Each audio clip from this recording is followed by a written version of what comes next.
देखो, website designing के अंदर हमारे पास 2 पार्ट होते हैं। एक होता है फ्रंट एंड और एक होता है, ये डिज़ाइनिंग में नहीं, ये डेवलपमेंट में आता है, बैक एंड। फ्रंट एंड में क्या आता है, हमारे पास जो कोर्स कंटेंट रहेगा वो रहेगा HTML, CSS, जावास्क्रिप्ट। मेनली देखा जाए तो ये 3 चीज़ें ही होती है, क्योंकि बाकी सारी जितनी भी चीज़ें हैं वो इन्हीं की लाइब्रेरी है। तो पहले हम इन्हीं पे देखते हैं, HTML, CSS, जावास्क्रिप्ट, ये 3 चीज़ें होती है। इसके अलावा अगर हम लेके चलते तो ये हमारे पास रहता है jQuery, बूटस्ट्रैप। jQuery जो है वो जावास्क्रिप्ट की लाइब्रेरी है। jQuery, बूटस्ट्रैप और एक एडिशनल सॉफ्टवेयर भी होता है, फोटोशॉप या फिर फिग्मा, ये यूज़ कर सकते हैं हम इसमें। तो अगर हमें ये सारी चीज़ें आती है तो हम डिज़ाइनिंग की प्रोफाइल को पिक कर सकते हैं, ठीक है। और आप लोगों को मैंने ये चीज़ बताई थी पिछली क्लास में, है ना? ठीक। तो देखो, HTML की फुल फॉर्म जो होती है वो होती है hyper text markup language. HTML stand for hyper text markup language.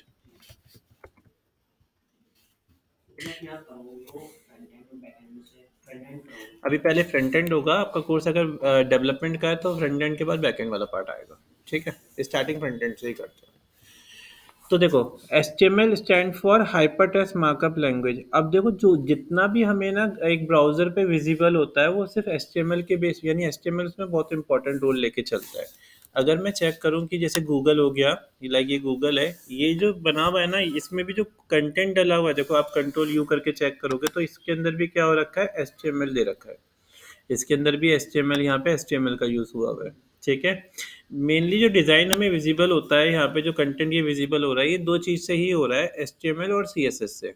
HTML क्या काम करता है, HTML स्ट्रक्चर क्रिएट करने का काम करता है। लाइक हमें हेडिंग रखनी है, हमें कंटेंट रखना है, हमें इमेज रखनी है, वो सब काम होता है HTML का। और CSS क्या करता है, CSS उसकी प्रेजेंटेशन देता है, लाइक हमें कहाँ पे किस पोजीशन पे रखना है, कितनी विड्थ चाहिए, कितनी हाइट चाहिए, कितना कौन सा बैकग्राउंड कलर चाहिए। तो ये सारा काम होता है CSS का। अगर हम HTML और CSS लेके चलते हैं तो हम एक स्टैटिक वेबसाइट डिज़ाइन कर सकते हैं। वेबसाइट हमारे पास दो तरीके की होती है, एक होती है स्टैटिक और एक होती है डायनेमिक, ठीक है। स्टैटिक वेबसाइट वो होती है जिसपे यूज़र आता है और आके उसे विजिट करके उसकी इंक्वायरी ले सकता है। डायनेमिक साइट हो गई जैसे कि जीमेल हो गई, या फिर फेसबुक हो गई, या फिर इंस्टाग्राम हो गई, जहाँ पे यूज़र आता है, अकाउंट क्रिएट करता है, चैट कर सकता है, लाइक किसी को क्या नाम है, अपनी पोस्ट डाल सकता है, वो सब चीज़ें डायनेमिक बोलते हैं उनको, ठीक है। और अगर यूज़र आके खुद से कुछ एक्शन नहीं कर पा रहा, उसे स्टैटिक बोलेंगे हम, ठीक है। तो ये दो तरीके की साइट होती है हमारे पास। तो आपको स्टैटिक वेबसाइट बनाने के लिए का काम जो होता है वो वेबसाइट डिज़ाइनर का होता है, और डायनेमिक बनाने का काम होता है डेवलपर का, ठीक है। अगर जैसे आपको अगर कोई ई कॉम जैसे अमेज़न हो गई, अमेज़न जैसी वेबसाइट भी बनानी है आपने, तो डिज़ाइनर उसको बनाएगा और डेवलपर क्या करेगा, उसमें अकाउंट क्रिएट करने के ऑप्शन, उसके अंदर लाइक उसके अंदर एडमिन बनाने के ऑप्शन, उसके अंदर प्रोडक्ट डालने के ऑप्शन, या फिर उसमें पेमेंट का ऑप्शन, ये सब डेवलपर का काम होता है, ठीक है। तो ये दो पार्ट, दो, हर कंपनी में दो रोल होते हैं अलग अलग, डिज़ाइनर अलग होता है, डेवलपर अलग होता है। बहुत से डेवलपर ऐसे होते हैं जिन्हें डिज़ाइनिंग बिल्कुल नहीं आती, और बहुत से ही होते हैं जिन्हें फुल स्टैक डेवलपर बोलते हैं, जिन्हें डिज़ाइनिंग भी आती है, डेवलपमेंट भी आती है, ठीक है। तो डिज़ाइनिंग के सेक्शन में हम ये सब चीज़ें सीखते हैं। और अगर हमें बैकएंड में भी जाना है तो बैकएंड में हमारे पास रहता है PHP या पाइथन, ठीक है, या फिर डॉट नेट। तो ये प्रोग्रामिंग लैंग्वेज है, इनके ऊपर हम लाइक बैकएंड करते हैं, जैसे कि पेमेंट के ऑप्शन लगाने हैं या फिर कोई प्रोग्रामिंग, ये प्रोग्रामिंग लैंग्वेज में आ जाता है। और जो HTML है वो एक मार्कअप लैंग्वेज है, ठीक। हाँ, ये इससे अलग है, मतलब अगर बैकएंड करते हो, डेवलपमेंट वाला कोर्स करते हो, तो पहले डिजाइनिंग वाला पार्ट आएगा, फिर डेवलपमेंट वाला आएगा। तो डेवलपमेंट में फिर आपका ये आ जाएगा PHP, पाइथन या डॉट नेट, ठीक है। इन दो तीनों में से जरूरी नहीं तीनों लैंग्वेज करनी है आपने, ये कोई सी भी एक लैंग्वेज लेके चल सकते हो। जैसे इंडिया में सबसे ज्यादा सर, PH, हाँ बताओ। जैसे वेब डिजाइनिंग का जो कोर्स है उसमें ये PHP पाइथन डॉट नेट में से कोई भी नहीं रहेगा? नहीं, इसमें कोई नहीं आएगा। बेसिक नॉलेज भी नहीं इसके होगा? अंदर सिर्फ फ्रंट एंड वाला पार्ट रहेगा। आप वेबसाइट ओके। डिजाइन कर सकते हो, डिजाइन करके डेवलपमेंट वाला पार्ट, जैसे डिजाइनिंग में आप वेबसाइट बना सकते हो, इसके अंदर आपकी वेबसाइट जो रहेगी वो बिजनेस से रिलेटेड रहेगी। आप ई कॉमर्स साइट नहीं बना सकते, क्योंकि ई कॉमर्स का जो पार्ट होता है उसमें पेमेंट के ऑप्शन होते हैं, यूज हाँ। बनाने के ऑप्शन होते हैं, वो सब बैकएंड में आता है। तो वो सब क्या होता है कि लाइक मैंने स्टैटिक डिज़ाइन कर लिया, फिर मैं डेवलपर को दे दूंगा, वो क्या करेगा, उसे डायनेमिक कन्वर्ट करेगा। वो डिज़ाइनिंग का पार्ट कुछ नहीं करेगा, वो हर चीज़ मुझसे डिज़ाइन करवाएगा। बस वो जैसे डायनेमिक करना है, अपने आप क्रिएट कैसे होगा उसके अंदर। अब जैसे क्या होता है, जैसे मैं आपको डिज़ाइनिंग वाला पार्ट दिखाता हूँ। जैसे ये वाली साइट है, ये मैंने डिज़ाइन कर रखी है, चश्मा फॉर यू। इसमें अब प्रोडक्ट डालने होते हैं, उसे रोज़ डालने होते हैं। अब वो मुझसे तो बोलेगा नहीं कि आप प्रोडक्ट डाल दो, रोज़ डाल दो। तो मैंने क्या कर रखा है, उसको एक एडमिन पैनल दे रखा है, जिससे वो क्या करता है, खुद से वो प्रोडक्ट बस इमेज अपलोड करता है, ऑटोमेटिक प्रोडक्ट डल जाते हैं। ऐसे ही जैसे ये वेबसाइट है। अब जैसे ये साइट है, अब इसमें ना ये ना लाइक तो नेटवर्क क्रिएट करते हैं, जैसे 5G 6G ये सब लेके आते हैं। इनका वो काम है। तो इनकी क्या होता है, रोज रोज ना कुछ सेमिनार टाइप होते रहते हैं, तो इन्हें ना रोज इस तरीके की पोस्ट डालनी होती है आए दिन। तो अब ये मुझसे तो नहीं बोलेगे कि आप पोस्ट डाल दो। तो हम क्या करते हैं कि इसका बैकएंड बना के देते हैं, एक डैशबोर्ड बना के देते हैं, वहाँ पे जाके ये क्या करते हैं, पोस्ट करते हैं। कोई अब इमेज डाल देंगे तो ऑटोमेटिक यहाँ पे वो चीज़ें जनरेट हो जाएगी। जैसे कि मैंने क्या कर रखा है, ये डिजाइनिंग है, ये वाला पार्ट सारा डिजाइनर करता है। और जैसे मैं इसका एडमिन देखता हूँ, तो अब जैसे उसे कुछ कंटेंट डालना होगा, उसे बैनर चेंज करना होगा, तो वो मुझे नहीं बोलता। ठीक है, वो क्या करेगा, मुझे वो ये लॉगिन पैनल मैंने उसको बना के दे रखा है पीएचपी से। मैंने उसे यहाँ पे वो क्या करेगा, अपना पासवर्ड डालेगा,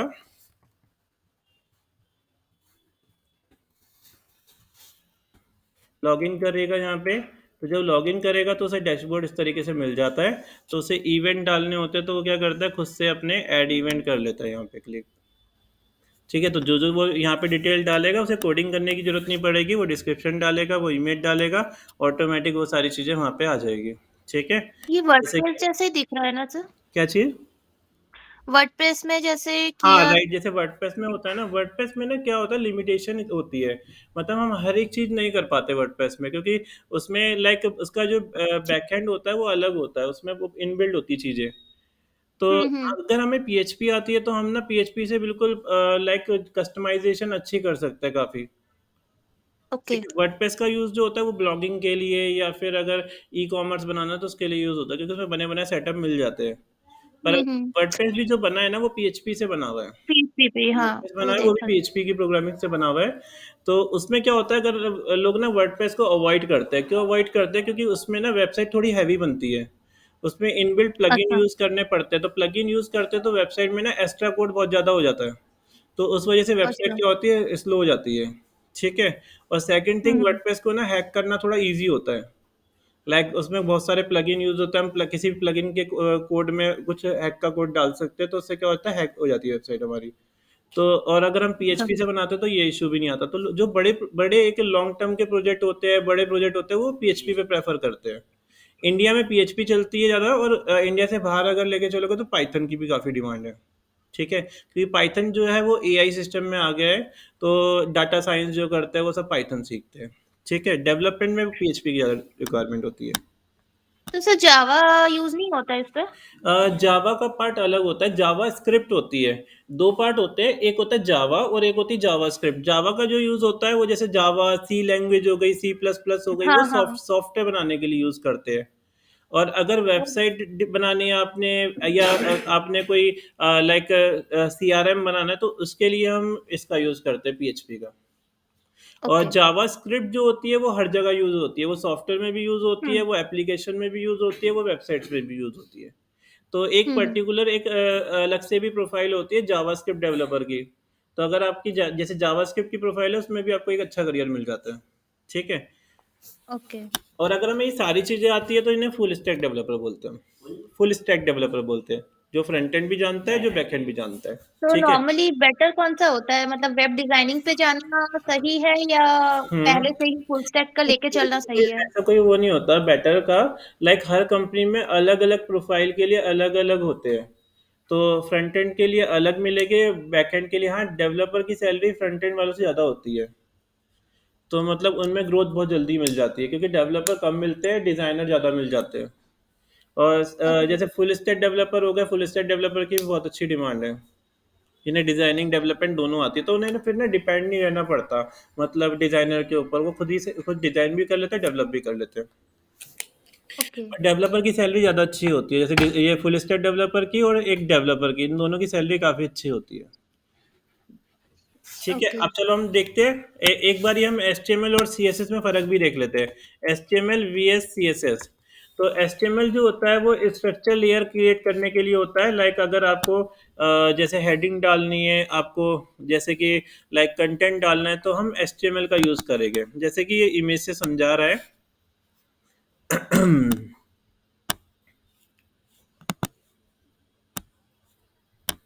हाँ, HTML सिर्फ स्ट्रक्चर तैयार करता है, ठीक है। CSS क्या करता है, उसकी प्रेजेंटेशन करता है। और जावास्क्रिप्ट उसमें फंक्शंस क्रिएट करता है, मतलब लाइक यूजर, मैं चाहता हूँ कि ना, जैसे कि एक साइट दिखाता हूँ मैं आपको, ये डिज़ाइन की थी हमने। तो इसमें जब यहाँ पे जाते हैं, नीचे इस पे क्लिक करते हैं, तो देखो इस तरीके से फॉर्म पॉपअप करके आता है, मतलब क्लिक करने के बाद आया। तो हमने एक फंक्शन लगा रखा है कि यूज़र इस पे क्लिक करेगा तब हो जाएगा, इस पे होवर लेके जाएगा, इमेज का कलर, इमेज चेंज हो जाएगी। तो ये सब चीज़ें जावास्क्रिप्ट से कर पाते हैं हम लोग, ठीक है। तो डिज़ाइनिंग में HTML CSS जावास्क्रिप्ट की नीड पड़ती है, ये तीन चीज़ों की नीड पड़ती है, ठीक है। तो यानी ये तो बेस है, मतलब ये आना चाहिए, इसके बाद ही हम दूसरी चीज़ को पिक कर सकते हैं, ठीक है। चलो, तो अब हम देखते हैं, हमने दोनों में फ़र्क देख लिया। HTML और CSS में HTML स्ट्रक्चर बना रहा है और CSS क्या कर रही है, उसकी प्रेजेंटेशन कर रही है। और जावास्क्रिप्ट उसमें फंक्शंस, मतलब कंपोनेंट्स क्रिएट कर रही है, ठीक है। अब आ जाता है हम कोड करते कैसे हैं। देखो, कोडिंग करने के लिए आपके पास ऐसे सबसे ज़्यादा सॉफ्टवेयर चलता है, सबलाइन सॉफ्टवेयर हो गया, विजुअल स्टूडियो कोड हो गया, ये सब सॉफ्टवेयर यूज़ कर सकते हैं। पर अभी हम ना स्टार्टिंग में सॉफ्टवेयर का यूज़ नहीं करेंगे, हम ना नोटपैड का यूज़ करेंगे, ताकि हमें सारे कोड ना अच्छी तरीके से याद हो जाए, क्योंकि उसमें क्या होता है, हिंट मिल जाते हैं, उसमें गलत होता है तो बता देता है वो। पर हमें अभी चाहिए कि ना हमें हर एक कोड अच्छी तरीके से याद हो जाए, तो हम क्या करेंगे, अभी नोटपैड का यूज़ करेंगे, ठीक है। जब हम परफेक्ट हो जाएंगे तब जाके हम सॉफ्टवेयर यूज़ करेंगे। तो मैं ये सब हटा देता हूँ फिलहाल। आपको करना क्या है, नोटपैड खोलना है। नोटपैड तो हर सिस्टम में होता ही है। मैं यहाँ पे नोटपैड सर्च कर लेता हूँ, नोटपैड, ये आ रहा नोटपैड हमारे पास। इसको कंट्रोल एस से सेव कर लेना है। सेव कहाँ करोगे, आप कहीं पे भी सेव कर सकते हो, कोई इशू नहीं है, पर आपको एक फोल्डर बना के सेव करना है, ठीक है। तो मैं एक डी ड्राइव में फोल्डर बना लेता हूँ।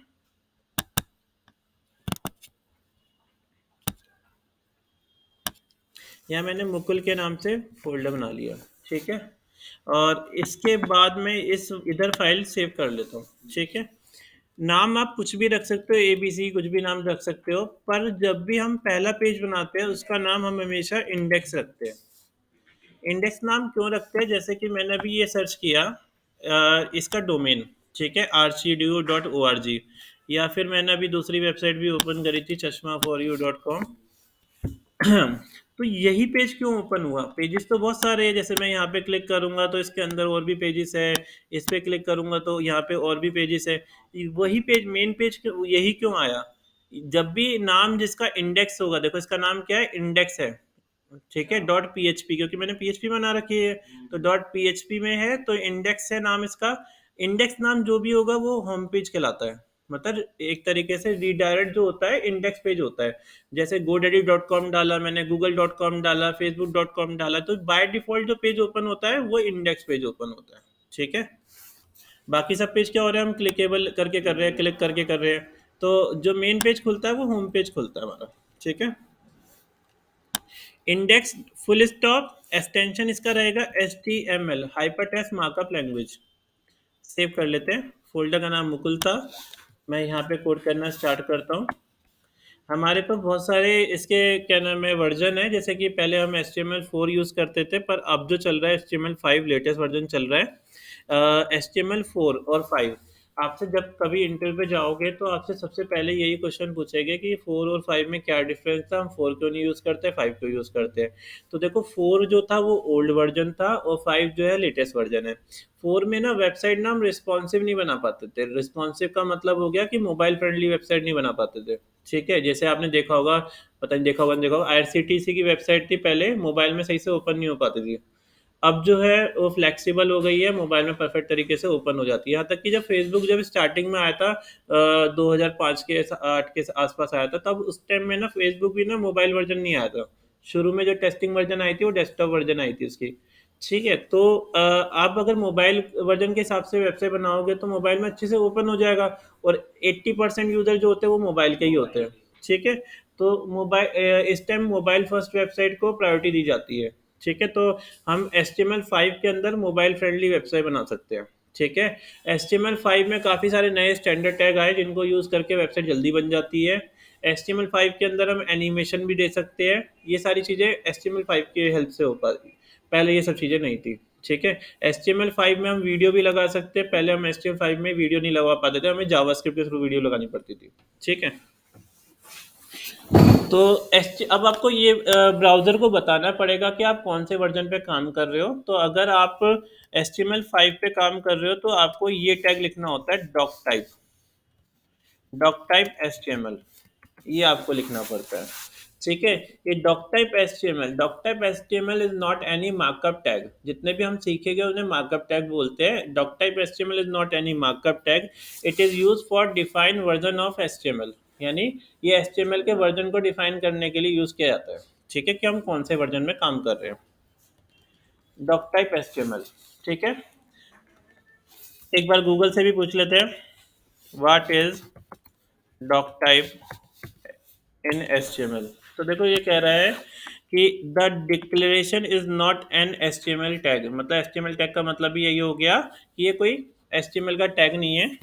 It is an inform the to the browser and about what doc type, यानी हम कौन से वर्जन में काम कर रहे हैं उसके लिए हम डॉक टाइप HTML को यूज करते हैं। ठीक है, तो आपको ये लिखना जरूरी होता है, इससे क्या होगा आपके सारे कोड सपोर्ट करेंगे। ठीक है, आप कितनी भी बड़ी बड़ी वेबसाइट देख लोगे, जैसे फ्लिपकार्ट हो गई, आपको जैसे किसी का भी सोर्स कोड चेक करना है तो आप कंट्रोल U कर सकते हो।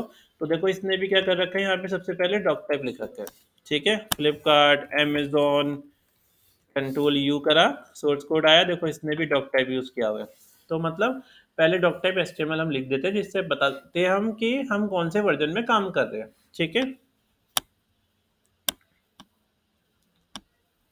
यहाँ तक कि गूगल भी देखोगे ना, तो गूगल, ये गूगल का पेज है, कंट्रोल U करा मैंने, तो गूगल ने भी देखो यहाँ पे क्या लिख रखा है, डॉक टाइप HTML। ठीक है, तो doc type HTML is not any markup tag, it is use for define version of HTML। ठीक है, और ये डिक्लेयर करता है कौन से वर्जन में हम काम कर रहे हैं। सेकंड, आपको क्या करना है, आपको HTML में काम करना है तो देखो हमेशा ओपन करना है और क्लोज टैग यूज करना है। ओपन करने के लिए हमारे पास ये टैग होता है, और क्लोज करने के लिए ये टैग होता है। यानी कोई भी कोड को आपको, या भले कोई भी लैंग्वेज में काम कर रहे हो, तो आपको ओपन करने के बाद क्लोज करना कंपलसरी होता है। ठीक है, तो हमने यहाँ पे इसे ओपन करा है और यहाँ पे क्लोज करा है। हम HTML में काम कर रहे हैं तो HTML को ओपन करना है और HTML को यहाँ पे कर देना है बंद। सेकंड आएंगे बॉडी। एक हेड सेक्शन भी होता है, पर हेड सेक्शन को मैं अभी इग्नोर कर रहा हूँ, मैं सिर्फ बॉडी लिख रहा हूँ यहाँ पे, बॉडी, और बॉडी को मैंने बंद कर दिया। तो कभी भी साइट बनानी है आपने, तो ये तो एक इम्पॉर्टेंट पार्ट होता है, आपको इतना कोड लिखना ही लिखना है। ठीक है, इतना कोड लिखना ही लिखना है। अब हम देखते हैं इसका कुछ आउटपुट आ रहा है या नहीं आ रहा। तो हमने ये फोल्डर बनाया था डी ड्राइव के अंदर, ये रहा मेरे पास। यहाँ पे इसका नाम था मुकुल, ये रहा। आप चाहो तो ये माइक्रोसॉफ्ट वाले ब्राउजर में भी ओपन कर सकते हो, नहीं तो राइट क्लिक करके ओपन में तो गूगल क्रोम कर सकते हो। तो हमारी ये देखो, ये क्रोम पे इस तरीके से विजिबल हो रही है, अभी सिर्फ हमारे सिस्टम में ओपन हो रही है, हम लाइव नहीं कर रखी हमने, तो ये किसी और को नहीं दिखाई देगा। चलो, अब देखते हैं हम इसमें काम कैसे करते हैं। देखो, हम ये बॉडी है, बॉडी कौन है, ये बॉडी है वाइट कलर वाली। ठीक है, अगर इसमें कुछ लिखना होगा तो हम क्या करते हैं, ऐसे लिख देते हैं हेलो। तो मैंने यहाँ पे हेलो लिखा, रिफ्रेश करके देखते हैं, देखो यहाँ पे हेलो प्रिंट हो गया। हो गया। आपको हर बार यहाँ पे कुछ लिखने के बाद कंट्रोल S करना है, सेव करना है, फिर चेक करना है। ठीक है, पर आपको ये तरीका गलत है, आपको इस तरीके से नहीं लिखना होता। जैसे कि आपको हेडिंग बनानी है तो आप लिखना यहाँ पे H1 को ओपन करा, H1 को बंद कर दिया। मैं यहाँ पे लिख देता हूँ हेक्सा कोड अकेडमी। ठीक है, एक बार रन करके देखते हैं। तो यहाँ पे क्या हो गया, इस तरीके से लिखा आ गया।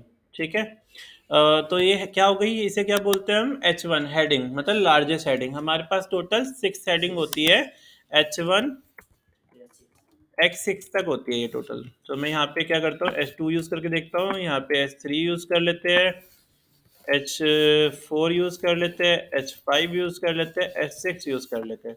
ऐसे ही हमें बंद भी क्या करना होगा, इसी तरीके से बंद करना होगा, H2, H3, H4, H5, H6।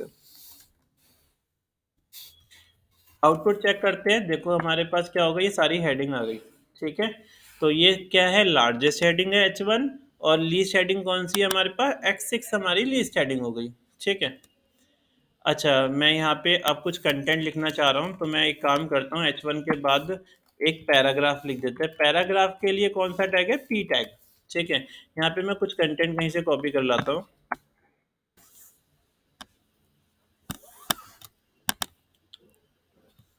Copy, और इसको मैंने पैराग्राफ के बीच में यहाँ पे रख दिया। सेव कर लेते हैं, आउटपुट चेक करते हैं कुछ फर्क पड़ा या नहीं पड़ा। रिफ्रेश किया तो देखो यहाँ पे कंटेंट हमारा आ गया। आपको देखो आउटपुट तब भी आता अगर आप ऐसे पी को हटा देते और यहाँ पे से भी हटा दो, तब भी क्या होता, आउटपुट आता सही।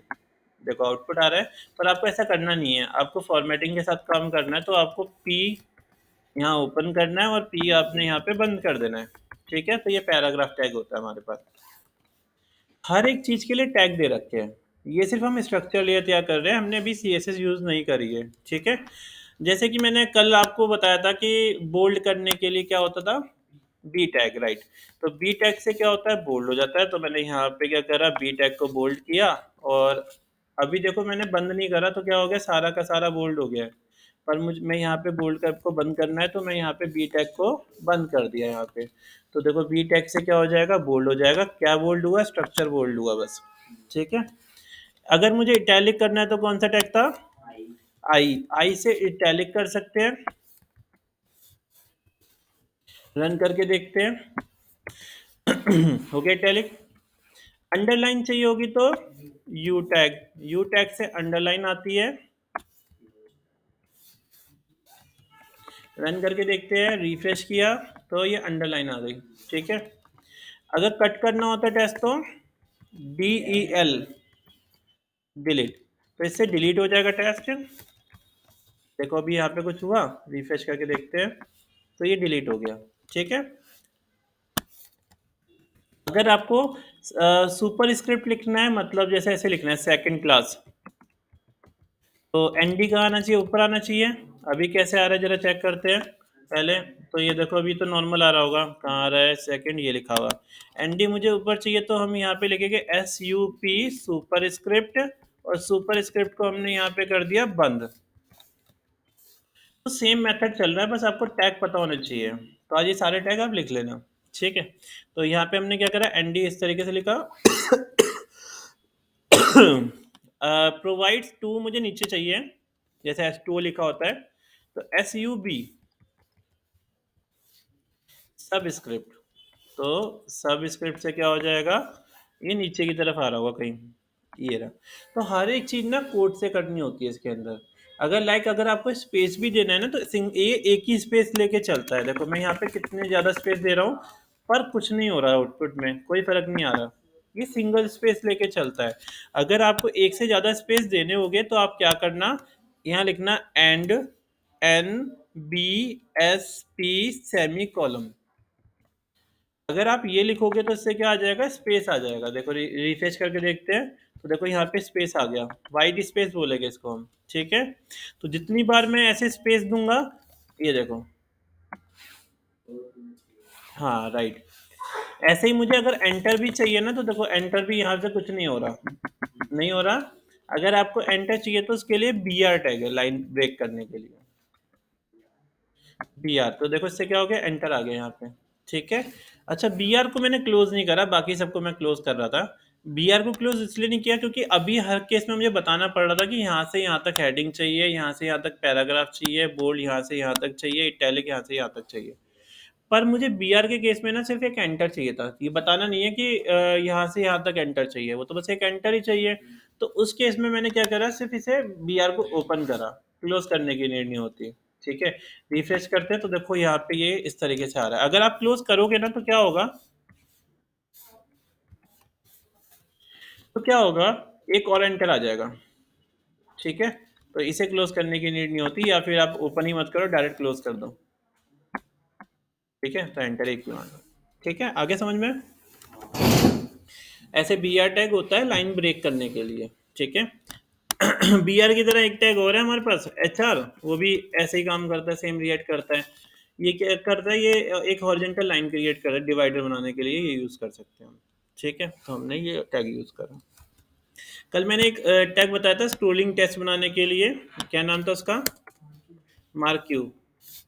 मार्की क्या काम करता है, जैसे अगर न्यूज़ चैनल की साइट देखोगे आप, या कोई शेयर मार्केट की हो गई, या फिर, हाँ, तो उसमें एक नीचे ना लाइन चलती रहती है, तो आप अगर मार्की के अंदर कुछ लिख दोगे तो क्या हो जाएगा, ये कंटिन्यूस चलती रहेगी, राइट। देखो यहाँ पे ये कंटिन्यूस चल रही है। आप चाहो तो इसके काफ़ी सारे एट्रीब्यूट्स होते हैं, इनको यूज़ कर सकते हो। ठीक है, मैं एट्रीब्यूट बता के अभी कंफ्यूज नहीं करूँगा, एट्रीब्यूट की हम अलग से क्लास लेंगे। ठीक है, तो वैसे एट्रीब्यूट्स हम यूज़ कर सकते हैं, जैसे इस वाली वेबसाइट ने कर रखा है। जैसे इसमें क्या हो रहा है कि जब यहाँ पे मैं ये क्लिक कर रहा है, हाँ, होवर जाने पे रुक गया ये। ठीक है, हटाने पे वापस चला, और यहाँ पे टच होने के बाद ये इधर की तरफ मूव करने लग गया। तो ये सब एट्रीब्यूट से यूज़ कर सकते हैं। मैं एक करके भी दिखाता हूँ क्या। जैसे मैंने यहाँ पे बिहेवियर, इसी के अंदर लिख दिया मैंने, बिहेवियर इक्वल्स टू अल्टरनेट। इससे क्या हो जाएगा, ये देखो यहाँ से आया ये,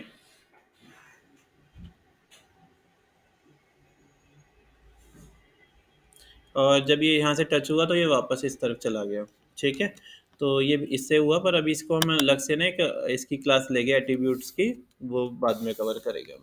ठीक है, तो हमने मार्की टैग देखा, तो ऐसे काफ़ी सारे टैग हैं। ठीक है, मैंने इमेज लगाना सिखाया था।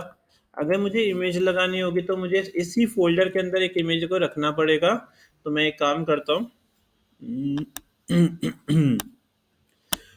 यहाँ से कोई इमेज ले लेते हैं।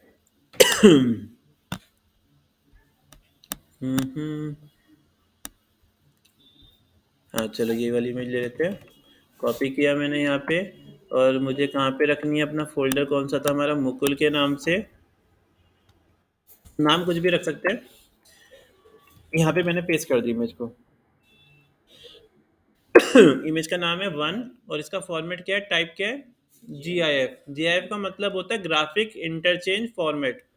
ठीक है, ये हमारे पास काफ़ी सारे अलग अलग फॉर्मेट होते हैं, जैसे जेपीजी हो गया, जिसके पीछे बैकग्राउंड होता है joint photographic expert group, PNG हो गया, पोर्टेबल नेटवर्क ग्राफिक। नींद नहीं आई, पूरी हुई क्या, नींद पूरी नहीं हुई।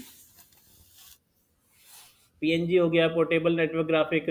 ठीक है, जीआईएफ हो गया, ग्राफिक इंटरचेंज फॉर्मेट, या फिर पीएनजी जिसके पीछे बैकग्राउंड नहीं होता, ट्रांसपेरेंट इमेज होती है, पोर्टेबल नेटवर्क ग्राफिक। तो ये काफ़ी सारे फॉर्मेट होते हैं। जैसे जीआईएफ भी होता है जिसमें एनिमेटेड इमेजेस होती है। तो चलो मैं यहाँ पे इमेज लगा के दिखाता हूँ। तो कल मैंने आपको बताया था IMG, और ये एट्रीब्यूट यूज करना पड़ेगा मुझे, इसके बिना ये आएगी नहीं। SRC, कौन सी इमेज है, 1.gif। आप इमेज को यहाँ पे बंद भी कर दो। वहाँ पे पाथ की ज़रूरत नहीं पड़ेगी, वो अपने आप उसी फ़ोल्डर से हाँ, लेगा। क्योंकि वो फ़ोल्डर के अंदर ही है, और हमेशा आपको इसी तरीके से करना है, क्योंकि जब हम ना इस वेबसाइट को अपलोड करेंगे, पूरा फ़ोल्डर अपलोड करेंगे। अगर हम कहीं से भी उठा लेंगे, डेस्कटॉप से उठा लेंगे, तो वो डेस्कटॉप से हम लोकेशन कैसे ले पाएँगे? तो इसलिए आपको हमेशा फ़ोल्डर के अंदर ही रखना है, और डायरेक्ट मैंने क्या करा, इस तरीके इमेज डाल दी यहाँ पे। ठीक है? कौन कॉल कर रहा है मुझे, कहाँ थे? आ गया समझ में? चलो, तो एक ये और हमारा इस क्वेश्चन था। तरीके से इमेज चली गई। ठीक है, हाँ, पर ना ये गलत तरीका है कि हम ना जहाँ पे हमने ये फाइल रख रखी है वहीं पे इमेज रख दी। तो वैसे तरीका क्या है कि ना हम क्या करते हैं, एक फोल्डर बनाते हैं, न्यू फोल्डर, इसी के अंदर फोल्डर के अंदर एक सब फोल्डर बनाया है, इसका नाम दिया इमेज, और इस इमेज को उठा के हम क्या करेंगे, यहाँ पे रख देंगे ऐसे। तो देखो मैंने इसे शिफ्ट करा के क्या करा, इसके अंदर भेज दिया। तो अब क्या होगा, यहाँ पे नहीं आ रही, अब इमेज नहीं आ रही ना।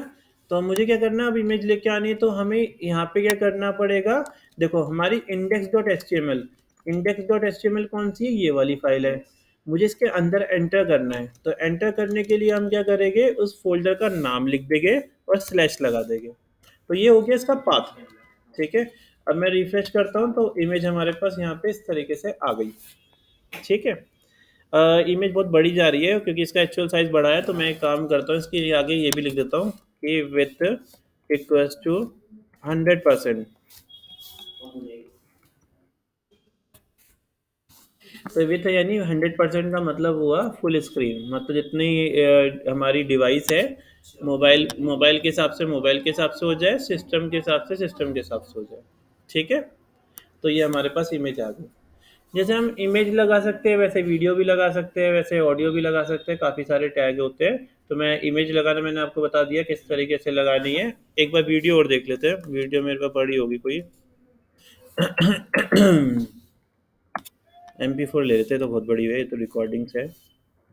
MP4 देख लेते हैं, कोई पड़ी होगी।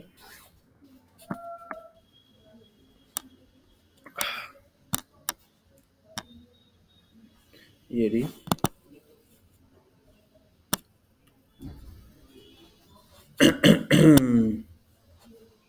चलो ये वाली वीडियो लगा के देखते हैं। कॉपी किया मैंने, और इसको मैं क्या करता हूँ, अपने फोल्डर में ले जाके पेस्ट कर देता हूँ। तो यहाँ मेरा फोल्डर था, इसी इमेज वाले फोल्डर में ही मैंने रख दिया इसको भी।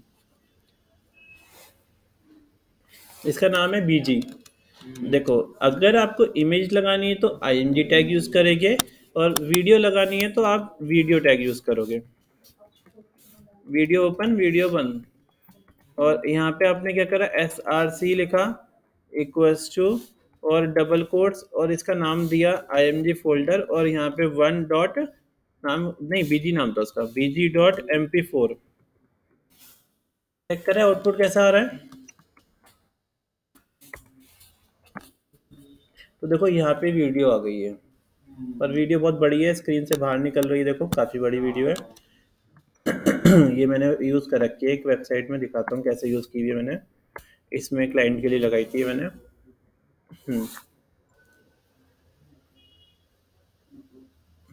तो ये वाली वीडियो है वो। चल क्यों नहीं रही।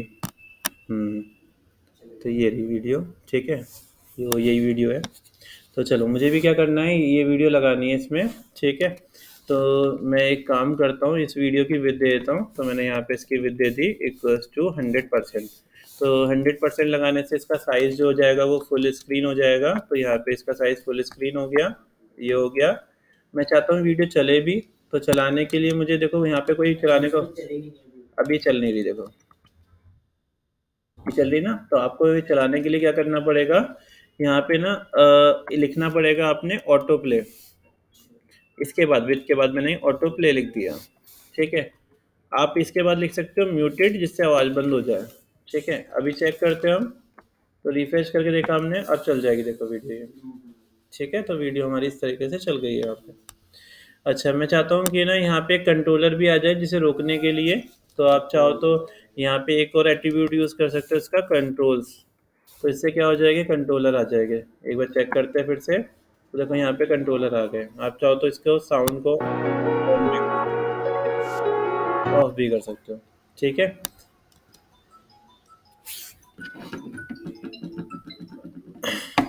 अगर आप यहाँ पे लूप लिख दोगे तो कंटिन्यू चलती रहेगी, मतलब बंद होने के बाद, हाँ पॉज होने के बाद जैसे एक बार ख़त्म हो गई तो फिर दोबारा से स्टार्ट हो जाएगी। तो यहाँ ख़त्म हो गई है तो वापस अपने आप स्टार्ट हो जाएगी ये।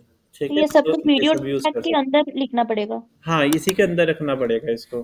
ठीक है, ये विथ के यानी आप इसे ना आगे पीछे कर सकते हो। जैसे कि मैं इसे यहाँ से कट करके यहाँ पे SRC से पहले लिखना चाहूँ तो ऐसे लिख सकते हैं, पर इसी के वीडियो टैग के अंदर लिखना पड़ेगा। ये सारी चीज़ें ओके। सबके अलग अलग रूल है। अगर आप ऑटो प्ले लिख रहे हो तो ऑटोमेटिक चल रही है, म्यूटिक का मतलब आवाज़ बंद हो रखी है, और कंट्रोल्स का मतलब हो गया कंट्रोलर। ठीक है, तो ये हमारे पास अपने आप ये इस तरीके से वीडियो चलने लग गई यहाँ पे। ठीक है, तो हमने इमेज डालना सीखा है, इस तरीके से इमेज कैसे डालते हैं और वीडियो कैसे डालते हैं हमारे पास। ठीक है, ऐसे ही ऑडियो डालनी होती है तो ऑडियो भी कभी ऐसे ही ऑप्शन होता है। ऑडियो मेरे को पड़ी नहीं होगी, मैं एक काम करता हूँ, ऑडियो SRC इक्वल्स टू, और जो भी नाम होगा 1.MP3 जैसे सपोज, और यहाँ पे ऑडियो को बंद कर देंगे। तो वही सेम टैग है। ठीक है, तो हम इस तरीके से ऑडियो डाल सकते हैं, और कंट्रोल्स लगाने पड़ेंगे, राइट। ठीक है, तो देखो यहाँ पे ना एक कंट्रोलर तो बन के आ जाएगा, ये आ गया, पर अभी अभी ऑडियो है नहीं हमारे पास। ठीक है, तो हम इस तरीके से ऑडियो डाल सकते हैं। आप चाहो तो यूट्यूब की वीडियो भी ले सकते हो, अगर आप चाहते हो यूट्यूब की वीडियो लगानी है तो उसका भी बहुत सिंपल तरीका है। आप गूगल पे जाना, यूट्यूब सर्च करो, और लाइक मुझे क्या करना है, मुझे ये वाली वीडियो जो है ना, ये आपके यूट्यूब के बिज़नेस लिए ये लगानी है, ठीक है।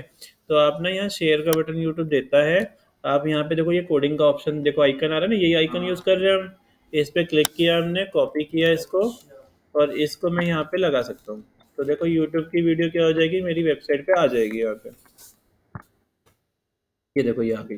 तो मैं यहीं पर ही क्या कर सकता हूँ, ठीक है। चाहूँ तो मैं इसकी हाइट विड्थ भी कर सकता हूँ। देखो यहाँ पे जब मैंने ये कोड उठाया ना, तो यहीं पे देखो इसकी विड्थ भी आ रही है। 560 का मतलब होता है 560 पिक्सल्स। अगर मैं 100% कर दूंगा तो इसका मतलब हो जाएगा फुल स्क्रीन। इसका ऑडियो या वीडियो कुछ मतलब सॉरी, जो वीडियो वाला टैग था उसके अंदर नहीं करना है, बाहर ही रख देना है। हाँ, इसके अंदर ही करना है। और जो मैंने ये जो यूट्यूब से लिए ये अलग है। ये हाँ, पूरा ये यूट्यूब वाली पूरा बोल रही हूँ। हाँ, ये नहीं, जो ये वाला जो सेक्शन है इसके अंदर ही रखना है। जैसे मैंने यहाँ पे ऑटो प्ले, म्यूटेड और कंट्रोल, ये इसी के अंदर रखना है। इससे बाहर रखोगे तो कोई काम नहीं करेगा ये। हुँ, और हुँ। अगर जैसे मैं ये यूज कर रहा हूँ ना, इसे आई फ्रेम बोलते हैं। मतलब ये आई फ्रेम ना पहले HTML4 में नहीं थे, HTML5 में ये टैग आया आई फ्रेम। इससे बहुत कुछ कर सकता है हम आई फ्रेम से। जैसे यूट्यूब की मैंने वीडियो लगा दी इस तरीके से। या मुझे ना क्या करना है, मुझे गूगल मैप की लोकेशन लगानी है। तो देखो मैंने यहाँ पे सर्च किया कि नोएडा, और मैंने यहाँ पे क्लिक कर दिया इस तरीके से। गले में क्या हो गया मेरे। यहाँ पे शेयर के बटन पे क्लिक किया, तो देखो इसने क्या करा, इम्बेड करने का ऑप्शन दे दिया। इसको कॉपी करते हैं और इसको मैंने यहाँ पे लगा दिया ऐसे, ठीक है। तो देखते जरा आउटपुट कैसा आ रहा है। तो देखो यहाँ पे गूगल मैप की लोकेशन भी इस तरीके से आ गई, ठीक है। बहुत सारी चीज़ें आप इससे कर सकते हो। जैसे कि मैं चाहता हूँ कि ना मेरी वेबसाइट है ये रही, मुझे ना ये वेबसाइट को लगाना है। हाँ, वो भी इससे लगा सकते हो आप, ठीक है। आपको ये वेबसाइट एक खराब क्यों हो रही है, अच्छा जूम कर रखा था मैंने, हाँ। तो ये वेबसाइट जो है ये लगानी है मुझे अपने वहीं पर ही। तो मैंने इसके यूआरएल को कॉपी करा, यहाँ पे देखो इसको बोलते हैं आई फ्रेम। मैंने यहाँ पे लिखा आई फ्रेम, आई फ्रेम को बंद कर दिया। जैसे इसने लिख रखा है SRC, मैंने भी यहाँ पे लिखा SRC सोर्स, और यहाँ पे मैंने अपना यूआरएल डाल दिया, ठीक है। तो जरा चेक करते हैं आउटपुट कैसा आ रहा है अब। तो देखो यहाँ पे कुछ ये बना हुआ आ रहा है, ठीक है। तो ये देखो मेरी वेबसाइट जो है वो यहीं पर ही आ गई इस तरीके से। तो लाइक जो अपना जैसे फेसबुक का पेज लगाए थे, इंस्टाग्राम का पेज लगाए थे, वो इसी तरीके से लगाते हैं, ठीक है। मैं एक काम करता हूँ, इसकी विद दे देता हूँ यहाँ पे 100%। इसकी हाइट दे देते हैं 400 पिक्सल। अब जरा चेक करते हैं आउटपुट। तो देखो ये हमारे पास पूरी की पूरी वेबसाइट। अच्छा हाँ, हाइट हमें पिक्सल में देनी होती है, विथ हम परसेंटेज में दे सकते हैं। परसेंटेज में हम पिक्सल में विथ भी दे सकते हैं, पर अगर हमें मोबाइल फ्रेंडली बनानी है तो परसेंटेज यूज़ होता है, ठीक है। तो हमारे पास ये क्या हो गया, यहाँ पे हमने इस तरीके से लगा दिया। आई फ्रेम बनाने के लिए ना गूगल ने भी दे रखा है। जैसे कि अगर मैं यहाँ पे जाऊँगा, सॉरी फेसबुक सर्च करूँगा, Facebook light box, like box sorry. ये देखो फेसबुक की एक वेबसाइट है डेवलपर्स के लिए, मतलब जो कोडिंग करते हैं ना उन्हीं के लिए वेबसाइट दे रखी है इसने। जैसे आपको लाइक बटन लगाना है, पेज प्लगइन लगाना है, आप पेज प्लगइन पे क्लिक करो। ये देखो ये पेज आ जाएगा। आपको बस क्या करना है, अपने पेज का नाम देना है। तो मेरे पेज का नाम क्या है, मेरे पेज का नाम शायद ये है, ठीक है। और मैंने यहाँ पे क्या करा, इस तरीके से कोई आ गया हमारे पास, पेज मेरा पूरा आ गया। आपने क्या करना है, इसको गेट कोड पे क्लिक करना है, आई फ्रेम पे क्लिक करना है, इसे कॉपी किया, और इसको मैंने क्या करा, यहाँ पे पेस्ट कर दिया। रिफ्रेश करके देखते हैं, देखो क्या हो गया, ये हमारा इस तरीके से आ गया। समझ में आया। यानी हम फेसबुक का भी अपना पेज यहाँ पे इस तरीके लगा सकते हैं, ठीक है। तो ये आई फ्रेम हो गया। आई फ्रेम हम इस तरीके से यूज़ कर सकते हैं। तो ये काफ़ी सारे टैग है, आपको ये टैग को ही शुरू में करना पड़ेगा। और क्या नाम है, पहले हम सारे टैग सीख लेंगे, फिर उसके बाद हम उसकी डिजाइनिंग करना सीखेंगे कि वेबसाइट में कैसे यूज करते हैं इसको। ये बनाया तो सिर्फ अभी हमें दिखेगा, और किसी को नहीं, अभी हमें ही दिखेगा क्योंकि हमने अभी लाइव नहीं करी ना। आपको देखो, अगर कोई वेबसाइट लाइव करनी होती है तो उसके लिए आपको होस्टिंग और डोमेन परचेज करना होता है। तो जैसे ये वेबसाइट है होस्टिंगर या फिर गोडेडी, हमने सुना होगा गोडेडी का नाम, है ना। यहाँ से हमें परचेज करने पड़ते हैं डोमेन या होस्टिंग। जैसे मैं करके दिखाता हूँ, जैसे मेरे पास डोमेन और होस्टिंग दोनों है, मैं इसे लॉगिन कर लेता हूँ।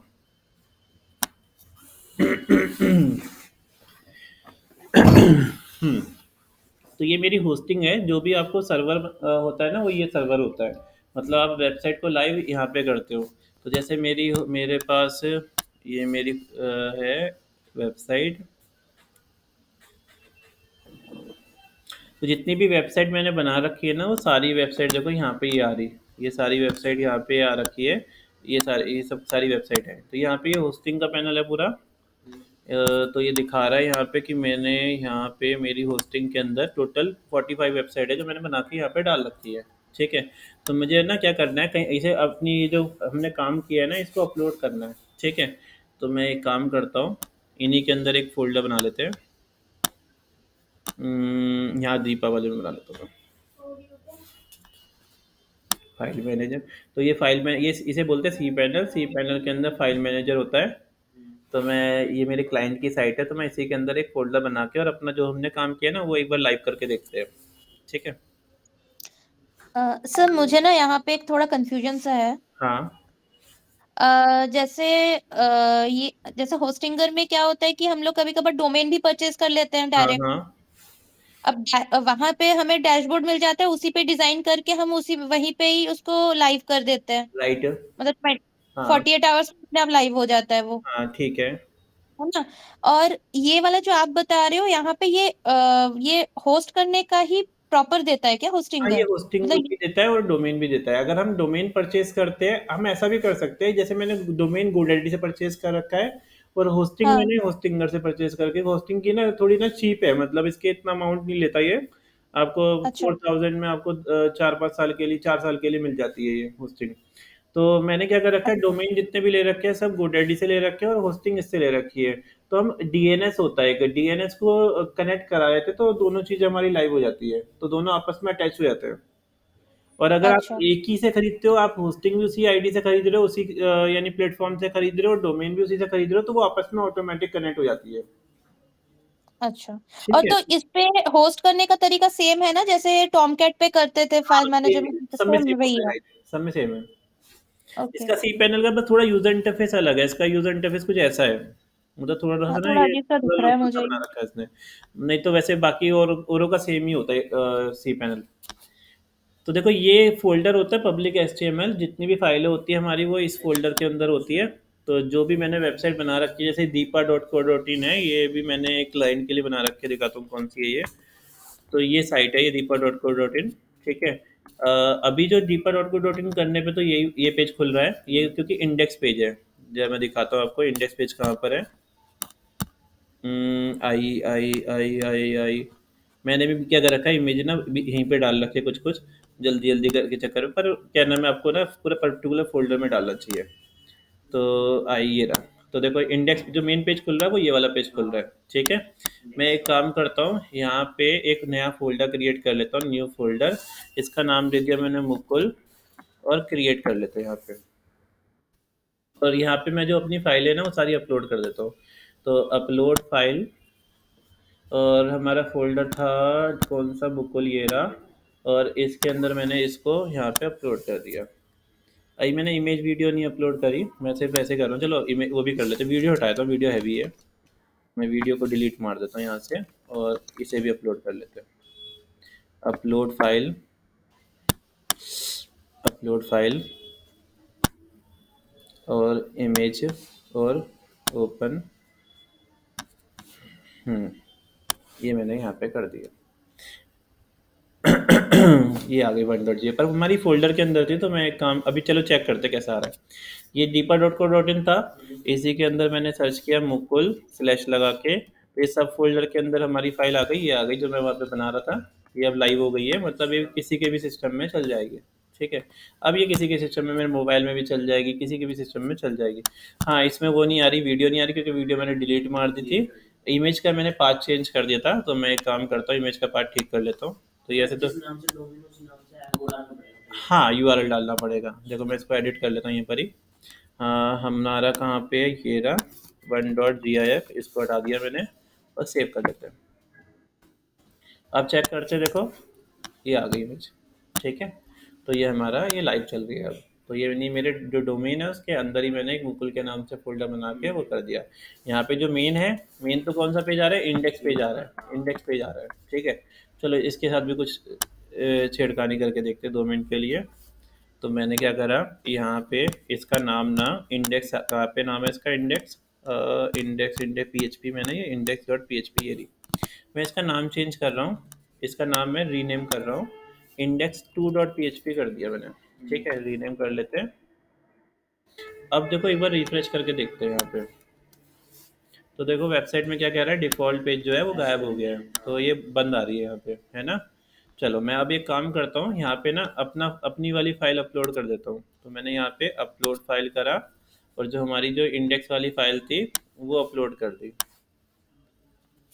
और अब रिफ्रेश करके देखते हैं, तो देखो हमारे पास क्या हो गया, ये वाला पेज मेन डोमेन पे आ गया, ये मेन डोमेन पे आ गया, ठीक है। तो इसका मतलब हमें जब भी मेन पेज बनाना होता है, जो होम पेज बनाना होता है, उसका नाम क्या रखते हैं, इंडेक्स नाम रखते हैं। भले ही हो सकता है उसका एक्सटेंशन डॉट नेट हो, या डॉट पी एच पी हो, डॉट पाई हो, पाइथन हो, या dot H T M L हो, ठीक है, नाम इंडेक्स होना चाहिए, ठीक है। तो मैं एक काम करता हूँ, इसको अब वापस ठीक कर देता हूँ। कहाँ गई फाइल हमारी, इंडेक्स टू। तो इंडेक्स वाली को तो ये रही इंडेक्स टू, इसको रीनेम कर लेते हैं इंडेक्स, रीनेम करा। अब फिर चेक करते हैं, एक बार रिफ्रेश करके देखते हैं, देखो अभी भी यही खुलेगी, ठीक है, खुल गई है। तो जैसे ही मैंने यहाँ पे किया ये खुल गई, तो क्योंकि पीएचपी को पहले सपोर्ट करती है, ठीक है। तो ये मैंने एचटीएमएल फॉर्मेट था, वो पीएचपी में थे, तो उसने पीएचपी को पहले सपोर्ट कर लिया। तो इंडेक्स को मैं यहाँ से डिलीट मार देता हूँ। तो ये सर्वर होता है, हर एक अलग अलग उसका हो सकता है। पीएचपी तो डिलीट करी ना मैंने, ठीक है। हाँ, तो ये अलग-अलग हो सकते हैं, जैसे आप गोडैडी का यूज़ कर रहे हो, या सबसे ज़्यादा जो यूज़ होता है, मैं जो सबसे ज़्यादा यूज़ करता हूँ, या तो होस्टगेटर का यूज़ करता हूँ, या होस्टिंगर का यूज़ करता हूँ। ऐसे अलग-अलग सर्वर मिल जाएँगे हमारे। तो डिज़ाइनिंग, डेवलपमेंट दोनों पार्ट अलग-अलग होते हैं। तो डिज़ाइनिंग वाला पार्ट भले ही ये मैंने इसका एक्सटेंशन डॉट पीएचपी रखा हुआ है, पर ये सारा कुछ डिज़ाइन है। ये सारा कुछ जो है वो डिज़ाइन है, ठीक है। अच्छा, इसका बैकएंड का पार्ट क्या है मैं दिखाता हूँ। मैंने इसका सही से बैकएंड बना नहीं रखा, अभी काम चल रहा है इस पे। जैसे इसका डीपा एडमिन पैनल ये है इसका बैकएंड वाला। तो इसका हाइट कितना पिक्सल लेना चाहिए? जैसे आपने इमेज लगाया ना, हाँ, हाँ। देखो उस हमें ना सिर्फ विड्थ रखनी चाहिए, हाइट नहीं रखनी चाहिए। हाइट हमारी ऑटो ऑटो लेके चलेगी। अगर हम हाइट अच्छा, और विड्थ दोनों मेंशन करेंगे ना, तो मोबाइल में ना डिस्टॉर्ट हो जाएगी इमेज, मतलब ओके। स्ट्रेच हो जाएगी। इसलिए आपको हाइट हुँ। नहीं रखनी चाहिए, आपको सिर्फ विड्थ रखनी चाहिए। बस ठीक है। 100% करके रख दें हाँ, उसे। विथ 100% रख दिया तो फुल स्क्रीन ले ली इसने। अगर आप चाहो तो जैसे 50% करना है, 80% करना है, तो वो डिवाइस के हिसाब से ले लेगा। देखो हुँ। परसेंटेज में रखने का क्या फ़ायदा है, जैसे कि मैं यहाँ पे वापस उसी में जाता हूँ, मुकुल। अभी देखो यहाँ पे मैंने इसे मोबाइल में चेक किया, तो देखो मोबाइल में ही ऑटोमेटिक क्या हो गई है, डिवाइस के हिसाब से सेट हो गई है, ठीक है। अगर मैं हुँ। यहाँ पे एक काम करता हूँ, इसे मैं बैक करता हूँ, और हमारा फ़ोल्डर था, शिट, मुकुल मुकुल मुकुल मुकुल, ये रहा,